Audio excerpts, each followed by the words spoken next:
The great space station called Nexus Prime floated quietly in the dark between stars. It was huge, bigger than most cities, with metal walls that sparkled with lights from 1,000 different worlds.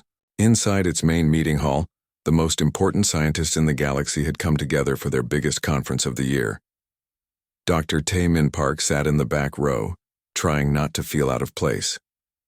His human clothes looked simple compared to the fancy suits and breathing masks worn by aliens from dozens of different planets. Next to him, Commander So-Ra Kim wrote notes on her tablet, her military uniform neat and clean. Both humans knew they were lucky to be here at all.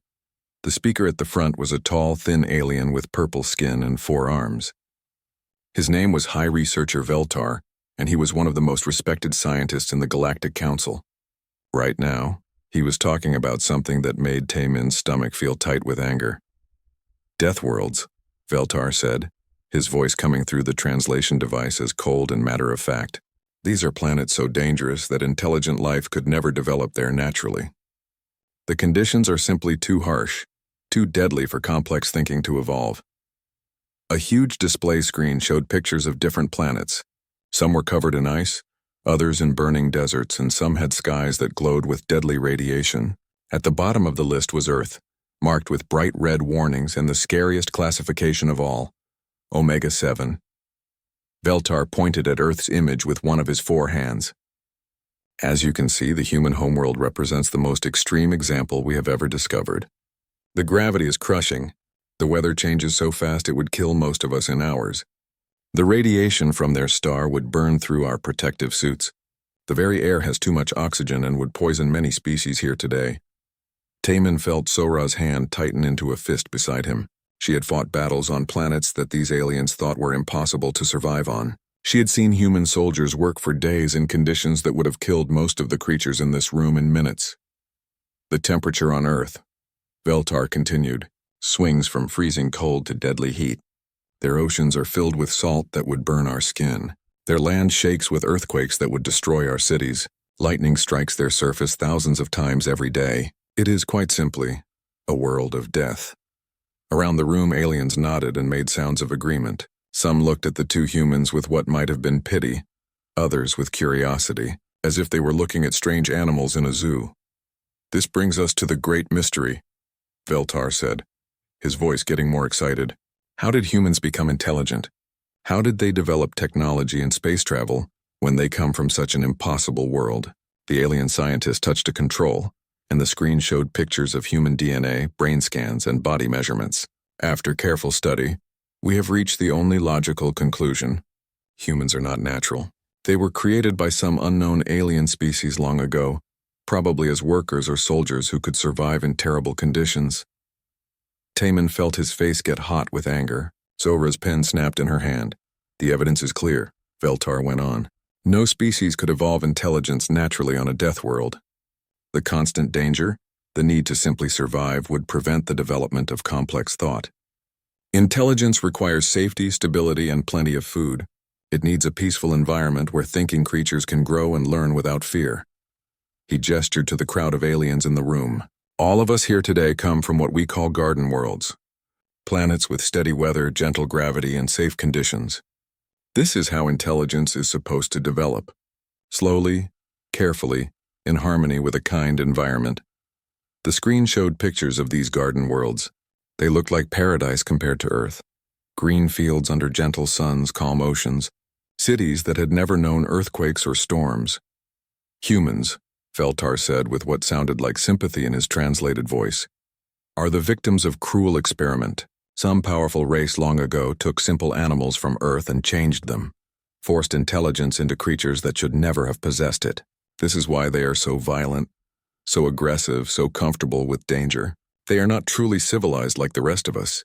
Tae-Min had heard enough. He stood up slowly, his chair making a small noise in the quiet room. Every alien eye turned to look at him.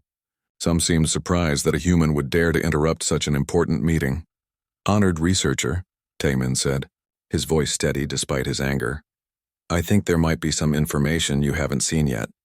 Information about how life really developed on Earth." The room went completely silent. In 300 years of Galactic Council meetings, no human had ever questioned the conclusions of their top scientists. Humans were observers, allowed to watch and learn but never to teach.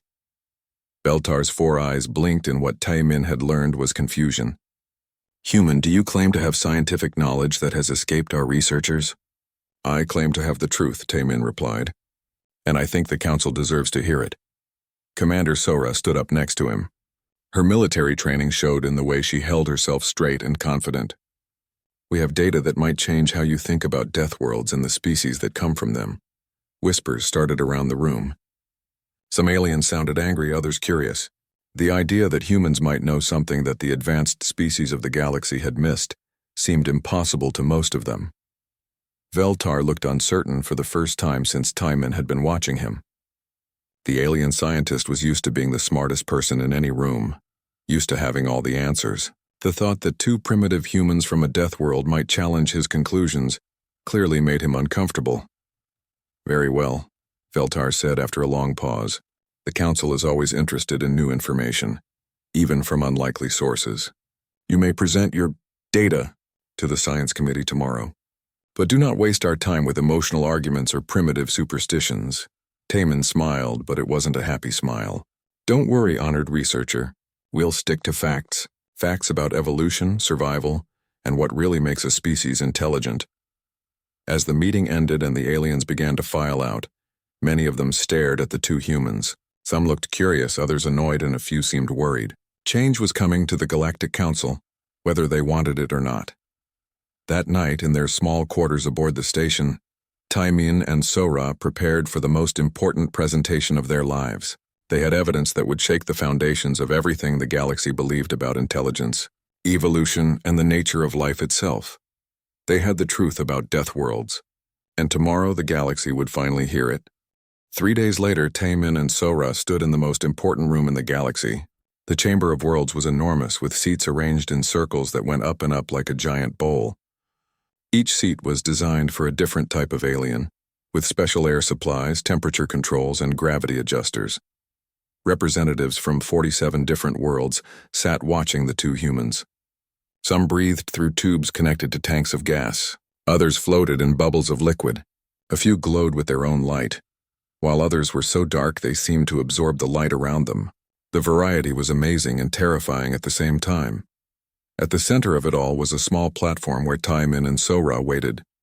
They looked tiny compared to the vast room full of aliens, but neither of them showed any fear. Sora stood with the straight posture of a soldier, while Taimin checked his equipment one last time. The council leader, a creature that looked like a walking tree with golden bark, spoke first. "Humans of Earth, you have requested time to present information to this council. This is highly unusual. In our history, young species observe and learn from their elders. They do not presume to teach." Taimin stepped forward. His voice was calm and clear, as it went through the translation system to reach every alien in the room. "Honored Council, we come not as teachers but as bearers of truth. We ask only that you look at the evidence with open minds." A crystalline being that sparkled like a diamond leaned forward. This was Counselor Zephyz from the Altarian system. "Human, your species has been granted the privilege of observer status in our council. This was a great honor. Do not mistake our kindness for weakness or your place for authority." Sora stepped up next to Taimin. Her military training had taught her how to speak to people in power without backing down. "With all respect, Counselor, we're not asking for authority over anyone. We're offering truth about something that affects us all." She gestured to Taimin, who activated his holographic projector. The space above them filled with images of Earth, but not the Earth that the aliens usually saw in their scientific reports. These were pictures of Earth's deep past, billions of years ago. "This is our world 4 billion years ago," Taimin began. The hologram showed a planet covered in red rocks and poisonous clouds. Lightning flashed constantly across the surface, and the oceans boiled with heat. As you can see, it was even more deadly then than it is now. The aliens in the chamber leaned forward to get a better look. Many had never seen these images before. Their own studies of Earth had focused on its current state, not its ancient history. The hologram changed to show a timeline of Earth's development. For 4 billion years, our world has faced disaster after disaster. Massive rocks from space crashed into it, each one big enough to destroy entire continents. Volcanoes exploded with the force of thousands of bombs. The very air changed its composition over and over again. Taimin pointed to different parts of the timeline. Here, the entire planet froze solid for millions of years. Here, the oxygen in the air became so thick it was like breathing poison to the life that existed then. Here, a rock the size of a mountain hit our world and killed almost everything alive. The images were horrifying. Many of the aliens in the chamber made sounds of distress as they watched the endless cycle of destruction and death that had shaped Earth. Their own worlds had never experienced anything like this. Each time, Taman continued, life on Earth nearly ended completely. But each time some creature survived, and those survivors became stronger, more adaptable, more able to handle the next disaster. High Researcher Veltar, the alien scientist from the earlier meeting, stood up in his section. His forearms waved in agitation. This is impossible.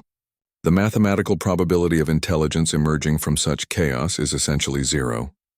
Complex thought requires stability, not constant destruction. Sora smiled, but it wasn't a friendly smile.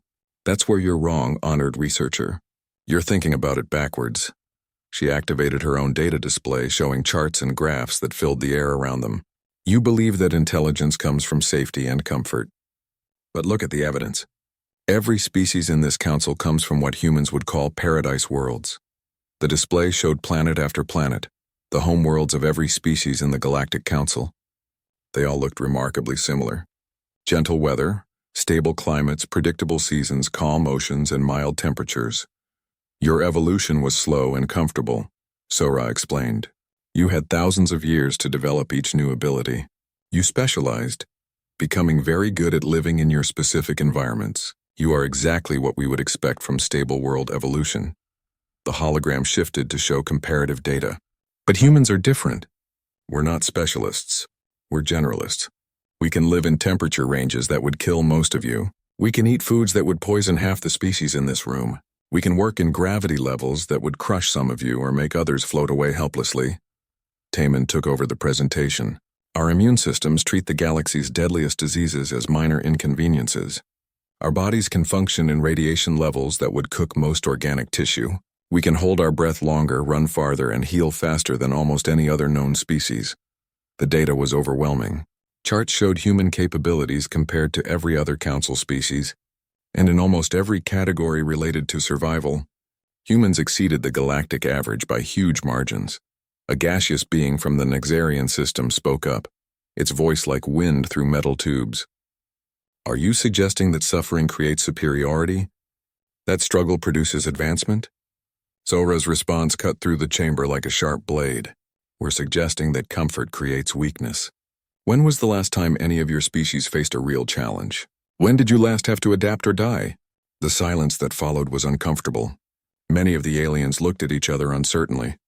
The truth was that most of their species hadn't faced any serious challenges in thousands of years. They lived in controlled environments with technology that protected them from any discomfort. Look at your own histories, Taman said, bringing up new data. Every one of your species reached a certain level of development and then stopped growing. You became stable, predictable, content. You focused on maintaining what you had, rather than pushing for something better. The hologram showed technological development curves for different species. They all followed the same pattern. Rapid early growth followed by a long, flat line of minimal progress. Humans have been spacefaring for less than a century, Sora pointed out. Yet in that time, we've developed technologies that some of you took millennia to create. We've established colonies on worlds you classify as uninhabitable. We've solved problems you thought were impossible. Commander Jeho Han, who had been quietly standing at the edge of the platform, stepped forward with a new data pad. In the 50 years since first contact, humans have set up research stations on 17 worlds that Council surveys marked as certain death environments. We currently have thriving colonies on 4 planets that your best scientists said no one could ever live on. The evidence was piling up, piece by piece, creating a picture that made many of the Council members very uncomfortable. If the humans were right, it meant that everything the galaxy believed about evolution, intelligence, and progress was wrong. Councillor Zephys's crystalline form flickered with what Taman had learned was agitation. Even if your claims are true, what does this mean for the established order? For the wisdom of elder species guiding younger ones? Taman looked directly at her, his human eyes meeting her alien ones. It means that maybe the younger species have something to teach the elder ones. Maybe the galaxy has been doing things backwards for a very long time. The chamber erupted in noise as aliens talked excitedly among themselves in dozens of different languages. Some sounded angry, others confused, and a few seemed genuinely interested in learning more. But Taemin and Sora could see that they had planted a seed of doubt in the minds of the galaxy's leaders. The comfortable certainties that had guided galactic civilization for millennia were beginning to crack. The real confrontation was still to come. The presentation had been going on for hours now, and the tension in the Chamber of Worlds was thick enough to cut with a knife. Taemin's voice was getting hoarse from explaining chart after chart, but he could see that his words were having an effect. Some of the aliens in the audience were shifting uncomfortably in their seats, while others leaned forward with obvious interest. Sora activated another display, this one showing a map of the galaxy with thousands of colored dots representing different worlds. This is every planet that has been surveyed by the Galactic Council in the past 1,000 years, she announced. The green dots are worlds you classify as suitable for life. The yellow ones are marginal. The red ones are Deathworlds. The pattern was clear to everyone in the room. The green dots clustered together in certain areas, while red dots were scattered everywhere else. There were far more red dots than anyone had expected to see. What you're looking at, Taemin continued, is the most common type of planet in the galaxy. Worlds with extreme weather, dangerous radiation, unstable geology, or hostile atmospheres. What you call Deathworlds are actually normal. It's your garden worlds that are rare. High Researcher Veltar stood up again, his purple skin showing patches of darker color that Taemin had learned meant anger in his species. Even if that is true, it changes nothing. Harsh worlds cannot produce intelligent life. The mathematical models prove this. Sora smiled and touched her control pad. The display changed to show a new set of data that made several aliens gasp in surprise. Your mathematical models are based on faulty assumptions, honored researcher. You assume that intelligence develops best in stable, safe environments. But intelligence isn't about being comfortable. It's about solving problems. The new chart showed problem-solving tests that had been given to representatives from every council species over the past 50 years. The results were shocking. Humans consistently scored higher than any other species in categories like adaptation, creative thinking, and crisis response. Look at these numbers, Taemin said, pointing to specific sections of the data. When faced with new problems that have no standard solutions, humans outperform every other species by significant margins. When equipment breaks down unexpectedly, humans find ways to fix it that other species never consider. When emergency situations arise, humans react faster and more effectively than anyone else. Commander Haejun Lee, another human officer, stepped forward with a data pad full of military records. In joint operations between human and council forces, human units have a survival rate that is 40% higher in hostile environments. Not because we have better equipment, but because we think differently about problems. The evidence was damning, but it got worse. Taemin brought up records from council archives that showed how other species performed when taken out of their ideal environments. The results were embarrassing. When Vorthon researchers work on worlds with gravity 20% higher than their homeworld, their cognitive function drops by 30%. Sora read from the official reports. When Altarians are exposed to temperature variations of more than 5 degrees, they require medical intervention within hours. When Nexarians encounter unexpected equipment failures, they follow standard protocols even when those protocols are clearly inappropriate for the situation. Around the chamber, representatives from these species looked uncomfortable. They had never thought about these limitations as weaknesses before. In their minds, these were simply the normal requirements for civilized life. But humans, Taemin continued, regularly work in conditions that would incapacitate or kill most council species. We've established mining operations on worlds with 3 times Earth's gravity. We've built research stations in radiation fields that would cook most organic tissue. We've colonized planets where the temperature swings between freezing and boiling every few hours. The holographic display showed images of these human colonies. Aliens in the chamber stared in amazement at pictures of humans working normally in conditions that looked like scenes from their worst nightmares. Ambassador Yoon Seo Choi, the senior human representative to the council, had been quietly watching from the diplomatic section. Now she stood up to address the chamber. Honored council, what my colleagues are showing you isn't meant to insult or demean anyone. It's simply the truth about how different types of environments shape different types of intelligence. She gestured to the assembled aliens. Each of your species represents the pinnacle of adaptation to your specific homeworld.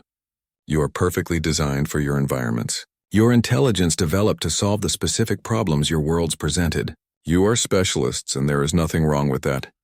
The chamber was completely quiet now. Every translator was working overtime to carry her words to dozens of different species. Humans, on the other hand, are generalists. Our world never let us specialize because the conditions kept changing. We had to develop intelligence that could handle any problem, any environment, any crisis. We learned to think our way out of situations that should have killed us. Counselor Zephys's crystalline form was flickering rapidly now, a sign of deep agitation. What you describe sounds like a manufacturing process. As if your world was deliberately designed to create a certain type of intelligence. Sora nodded grimly. That's exactly what it was. Not by some ancient alien species like your researchers believe, but by nature itself. Every disaster, every crisis, every near-extinction event was a test. The creatures that passed the test survived and reproduced. The ones that failed died out. Taman brought up a new display showing Earth's evolutionary timeline, but this time it focused on the development of human intelligence. Look at this pattern. Every major jump in human brain development corresponds with a major environmental crisis on Earth. Ice ages forced our ancestors to develop better tools and cooperation. Volcanic eruptions made them learn to adapt quickly to changing conditions. Droughts taught them to plan ahead and conserve resources. The pattern was undeniable. Human intelligence hadn't developed despite Earth's dangers. It had developed because of them. Your species, Sora said, addressing the entire council, had the luxury of developing intelligence slowly, carefully, in harmony with stable environments. You learned to live well within established parameters, but you never learned to break those parameters when necessary. Commander J. Ho Han stepped forward with more data from human military archives. In the past decade, human forces have responded to 17 different types of natural disasters across Council space.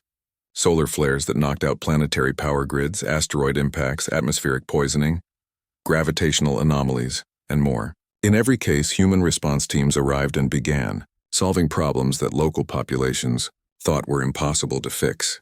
The data showed, mission after mission, where humans had succeeded where Council species had failed. Not through superior technology, but through superior thinking.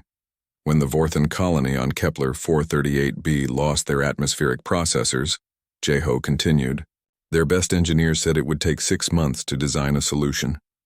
Human engineers fixed the problem in 3 days using spare parts and techniques that Vorthan specialists had never considered. Speaker, Vorth of the Nexarian Collective, made a sound like wind through broken glass. You speak as if adaptability and improvisation are superior to proper planning and established procedures. Sora's response was immediate and sharp. When your established procedures fail, what do you do? When your careful plans meet unexpected reality, how do you respond? Because the universe doesn't care about your procedures. It doesn't follow your plans.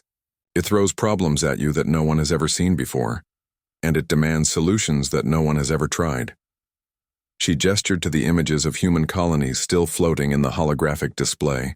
Every one of those settlements exists because humans looked at an impossible problem and decided to solve it anyway. Not because we had all the answers, but because we were willing to try new approaches when the old ones didn't work. The chamber was completely silent now except for the hum of life support systems and the quiet whisper of translation devices. The assembled aliens were facing a truth that challenged everything they thought they knew about intelligence. Evolution and the nature of civilization itself. If the humans were right, then the entire foundation of galactic society was built on a misunderstanding. The idea that older, more established species should guide younger ones assumed that age and stability created wisdom.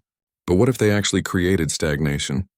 High Counselor Rathmos, the tree-like being who led the council, spoke for the first time since the presentation began. His voice was slow and thoughtful, like wind through ancient leaves. If your theories are correct, what does this mean for the future of galactic civilization? Taman looked directly at the council leader. It means that maybe it's time for the galaxy to stop playing it safe. Maybe it's time to start taking risks again, to push boundaries, to explore the impossible. Maybe it's time to remember that intelligence isn't about knowing all the answers, it's about being willing to find new ones. The implications hung in the air like a challenge to everything the galaxy had believed for thousands of years. The emergency session was called within hours of the human presentation. Behind the closed doors of the High Council chamber, representatives from the galaxy's most powerful species gathered in secret. The room was smaller than the main chamber, but somehow more intimidating. Ancient symbols carved into the walls told the story of galactic civilization, always showing older species guiding younger ones, always depicting the orderly progression from primitive to advanced. High Counselor Rethmos stood at the center of the circle, his tree-like form casting long shadows under the dim lighting. Around him, the most influential beings in the galaxy whispered among themselves in dozens of languages. The translation devices had been turned off. This conversation was too sensitive for official records. "The humans have created a crisis," Rethmos began, his voice like autumn wind through dry leaves. "Their theories, if accepted, would undermine the very foundations of our civilization." Counselor Zephys's crystalline body flickered with agitation. "More than undermine. They would destroy everything we have built. For 3,000 years, galactic society has been based on the principle that wisdom comes with age, that older species guide younger ones toward enlightenment. If the humans are correct, then we are not the wise elders we believe ourselves to be." High Researcher Veltar paced back and forth, his forearms gesturing wildly. "The mathematical impossibility remains. Intelligence cannot emerge from chaos. Their so-called evidence must be flawed, manipulated, or deliberately falsified." But even as he spoke, Veltar's voice carried doubt. The human data had been too comprehensive, too detailed, and too consistent to dismiss easily. Worse, it matched patterns that council scientists had noticed but never wanted to examine closely. Speaker Vorth of the Nexarian Collective drifted in his containment field, his gaseous form swirling with darker currents. "The implications go beyond science. If harsh worlds produce superior adaptability, then our entire classification system is wrong. We have been avoiding and restricting access to the very worlds that might advance galactic civilization." The conversation that followed was heated and desperate. For hours, the Council's leadership discussed ways to contain the human revelation. Some suggested classifying all human research. Others proposed restricting human access to Council databases. A few even mentioned the possibility of relocating humanity to a more suitable world where their dangerous ideas might be softened by gentler conditions. Meanwhile, in the human quarters aboard Nexus Prime, Taemin and Sora found themselves under what amounted to house arrest. Council security forces stood outside their doors, politely but firmly preventing them from leaving or communicating with anyone outside their small section of the station. "They're scared," Sora said, looking out the small window at the stars beyond. "Really scared. We've threatened something fundamental to their worldview." Taemin nodded, reviewing the data they had presented one more time. "It's not just their worldview. It's their entire power structure. If harsh worlds produce better problem solvers, then the Council's authority based on age and stability becomes questionable." But the humans weren't completely isolated. Ambassador Yun Seo had managed to reach them through a secure communication channel before the restrictions were put in place. "The reaction is exactly what we expected," she told them. "Fear, denial, and attempts at suppression. But we've also gained some unexpected allies." She shared reports from across the galaxy. Some species, particularly those from marginally classified worlds, were asking for access to the human data. Young scientists from established species were quietly requesting copies of the research. Most importantly, several council members from smaller worlds were beginning to ask uncomfortable questions about past decisions. The real breakthrough came from an unexpected source. Commander Jay Hohan had been conducting his own investigation into council archives, using his military clearance to access historical records that most people never saw. What he found was devastating. Working late into the station's night cycle, Jay-Ho had discovered a pattern in the Council's past actions that painted a very different picture of galactic history. Hidden in routine administrative reports, buried in classified exploration logs, and scattered across centuries of bureaucratic documents was evidence of systematic suppression. "Look at this," he whispered to his small team of human researchers, spreading holographic documents across their secure workspace. Species designation files from the past millennium. Notice anything unusual? The pattern was hard to see at first, but once spotted, it was unmistakable. Species after species had been discovered on worlds that would now be classified as Deathworlds, and species after species had subsequently been relocated for their own safety, or guided toward more suitable environments. The HFY from Rigel 7, J-Ho read from one file. Discovered on a high radiation world with extreme gravitational fluctuations. Initial reports noted exceptional problem-solving abilities and rapid technological adaptation. Current status relocated to Sanctuary World 23B for environmental protection. Recent assessments show marked decline in innovation and intellectual curiosity. File after file told the same story. The Torn High, discovered on a world with constantly shifting magnetic fields, had shown remarkable abilities to adapt their technology to changing conditions. They had been moved to a stable world for their protection, and within a few generations had become dependent on Council technical support for even basic maintenance. The Velkari had evolved on a world where the landmasses moved so quickly that geography changed daily. They had developed incredible flexibility in thinking and planning. After relocation to a quiet garden world, they had become known for their rigid adherence to traditional methods and their inability to handle unexpected changes. It's not just a few cases, J-Ho realized as he compiled the data. It's been happening for centuries. Any time the Council finds a species that might challenge their assumptions about intelligence and adaptation, they find a way to weaken them. The most damning evidence came from the Council's own internal communications. Memoranda between high-ranking officials spoke openly about the management of potentially disruptive species and the importance of maintaining galactic stability through proper guidance of primitive civilizations. One communication, dated only 50 years earlier, was particularly revealing. It discussed the human problem and the potential need for protective intervention if humanity continued to develop at its current rate. The memo specifically mentioned concerns about human unpredictability and dangerous independence, but the Council had made a crucial mistake. They had been so focused on managing younger species that they had forgotten about the power of information. And now that information was spreading. Dr. Yoon Seo had been busy during the restriction period.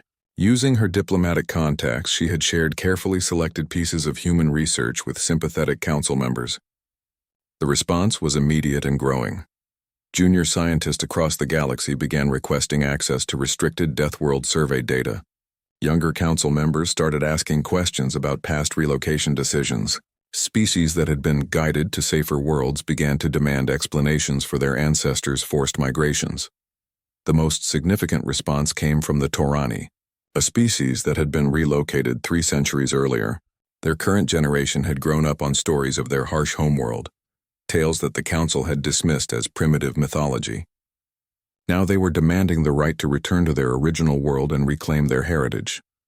The situation is becoming untenable, High Counselor Rethmos admitted during another emergency session. Information is spreading faster than we can contain it. Questions are being asked that we are not prepared to answer.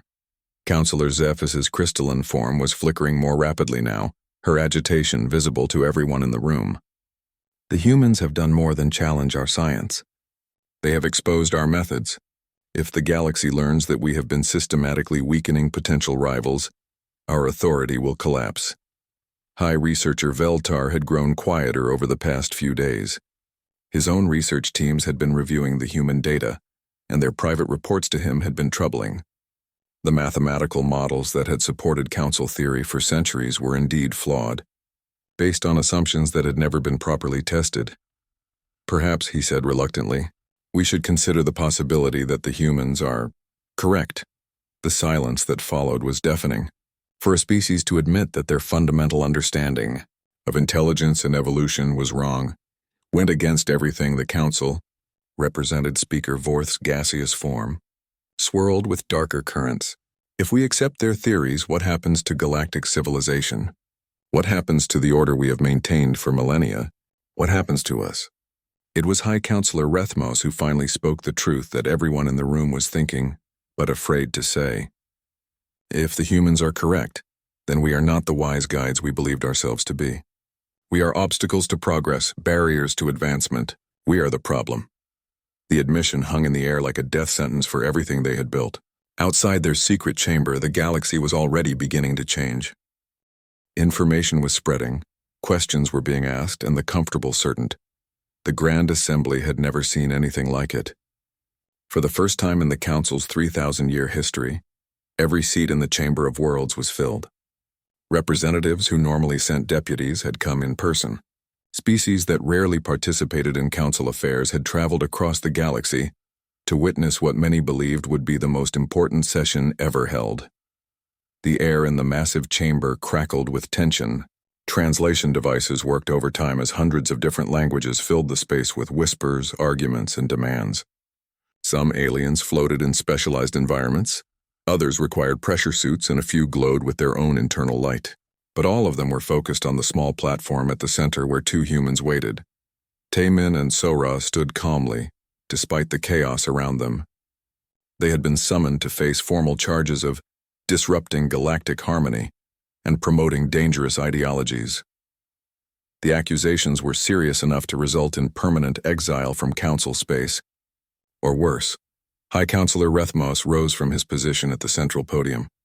His tree-like form seemed older than before, with darker patches on his bark that suggested stress.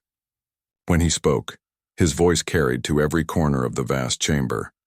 Citizens of the galaxy, we gather today to address a crisis that threatens the very foundations of our civilization.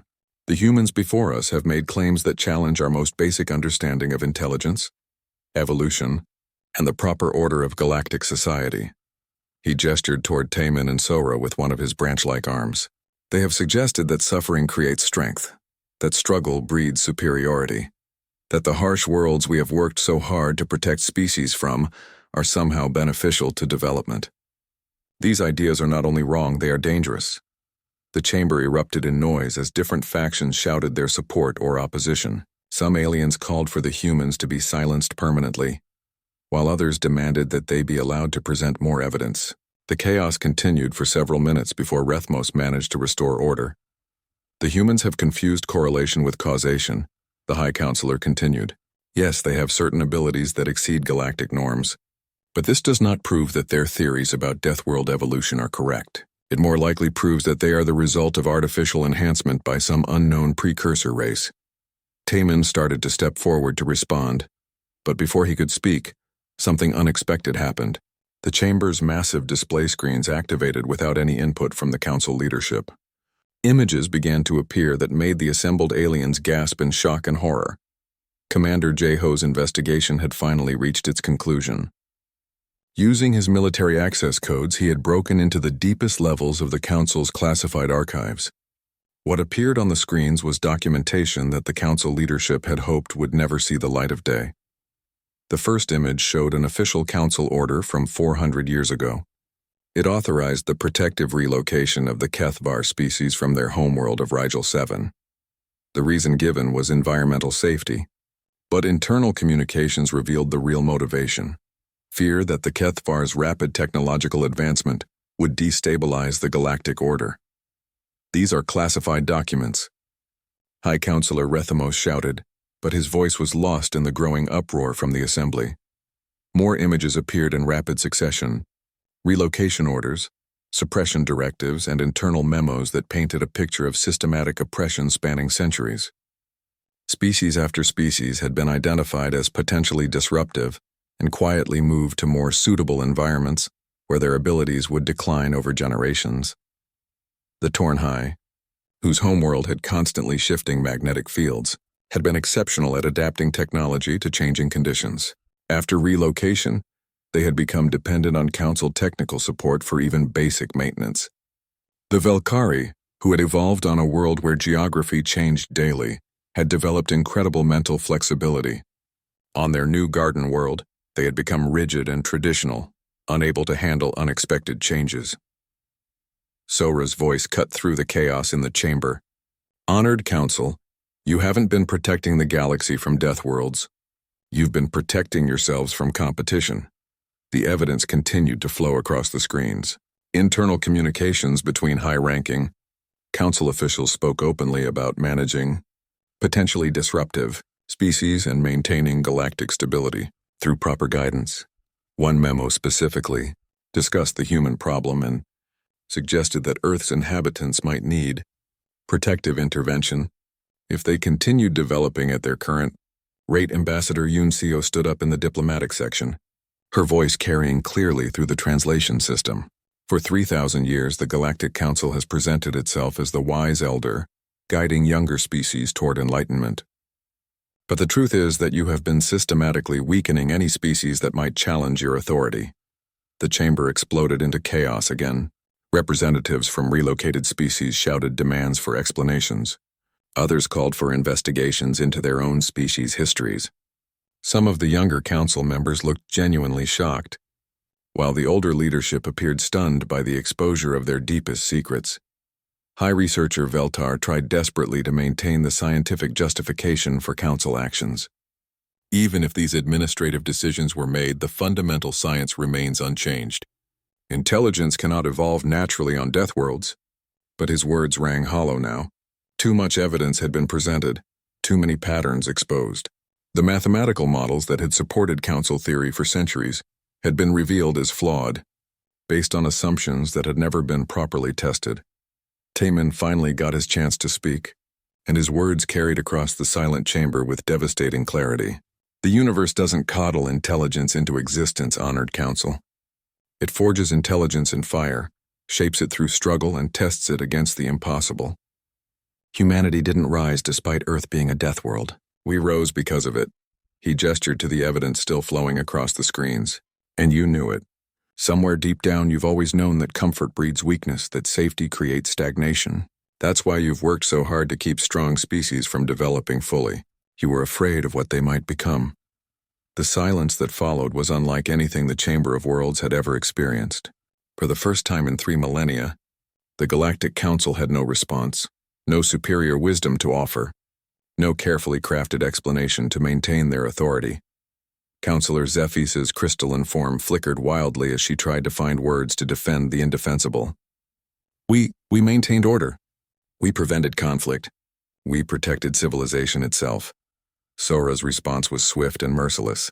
You protected your own power. You confused stagnation with stability, weakness with peace. You built a galaxy where no one was allowed to grow beyond what you found comfortable. The truth was spreading beyond the chamber now. The session was being broadcast across the galaxy, carrying the revelations to billions of beings on thousands of worlds. Species that had been relocated generations ago were learning for the first time why their ancestors had been forced to leave their homeworlds. Young scientists were discovering that the theories they had been taught were built on deliberate falsehoods. High Counselor Rethmos made one final attempt to salvage the situation. Even if mistakes were made in the past, the Council has maintained peace for 3,000 years. Order is better than chaos. Stability is preferable to constant struggle. But Taman's final words shattered even that last defense. Peace without growth is death. Stability without challenge is decay. You haven't preserved civilization, honored Counselor. You've mummified it. The chamber fell into a silence so complete that the only sounds were the hum of life support systems and the quiet whisper of translation devices. The assembled representatives of galactic civilization sat stunned, confronted with a truth that challenged everything they had believed about progress, wisdom, and the nature of intelligence itself. High Counselor Rethmos stood at his podium, his ancient bark darkened with what might have been shame or fear.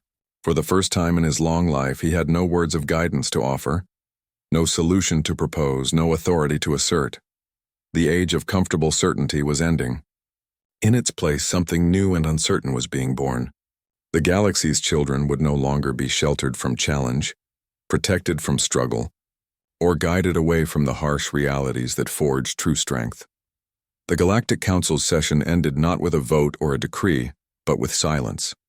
The kind of silence that falls when an old world dies and a new one begins to take its place.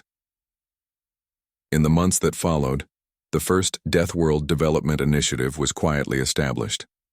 Young species from harsh worlds began receiving support for their natural development rather than being relocated for their protection. The Council's grip on galactic progress loosened as the truth continued to spread through every civilized system. Dr. Taman Park and Commander Sora Kim returned to Earth as heroes, their names destined to be remembered as the humans who dared to speak true.